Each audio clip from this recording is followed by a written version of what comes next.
दर्शक हो नमस्कार, गुड मॉर्निंग. वेधकमध्ये स्वागत आहे. मी प्रशांत आराध्ये. भीमा आणि नीरा खोऱ्यातला आजचा पाऊस 23 जुलै 2026 सकाळची स्थिती. आज अनेक धरणांवर पावसाची नोंद आहे. याचबरोबर वरील धरणंसुद्धा झपाट्यानं भरत आहेत.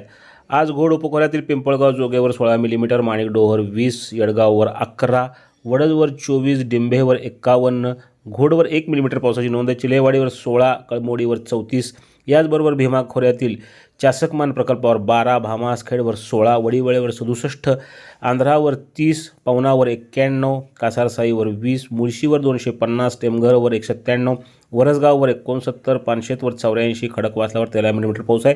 नीरा खोऱ्यातील गुंजवणीवर 70, नीरा देवघरवर 62, भाटघरवर 16, तर वीर प्रकल्पावर 11 मिलीमीटर, नाझरे धरणावर 8 मिलीमीटर, उजनीवर 8 मिलीमीटर, तर सिना कोळेगाव प्रकल्पावर 2 मिलीमीटर पावसाची नोंद झाली आहे.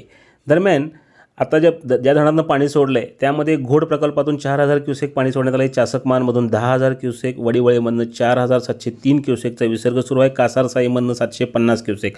याचबरोबर नीरा खोऱ्यातल्या वीर धरण हे धरण जे आहे ते झपाट्यानं भरले, 98% भरले आहे. त्यामुळे त्यातून 4634 क्युसेकनं पाणी नीरा नदीमध्ये सोडलं जात आहे.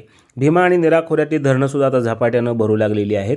आजची स्थिती अशी आहे. पिंपळगाव जोगे धरण जे आहे ते 17.52% भरले, माणिकडोह 41.77, येडगाव 64.46, वडज 81.43, डिंभे 68.29, घोड 97.17, विसापूर 93.75, चिल्हेवाडी 79%, कळमोडी 100%, चासकमान 97.77, भामासखेड 84.33, वडीवळे प्रकल्प 97.86%, आंध्रा 89.21, पावना 92%, कासारसाई 95.83, मुळशी धरण जे आहे 83.81% भरले, टेमघर 54.68, वरसगाव 71%, पानशेत 76.44, खडकवासला 88.52%.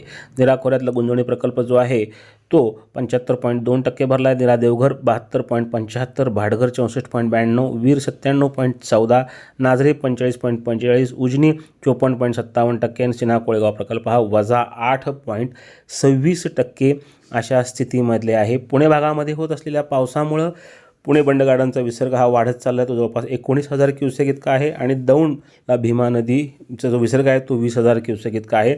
नीरा नरसिंहपूर ते भीमा नदी ही 2660 क्युसेकनं वाहत आहे.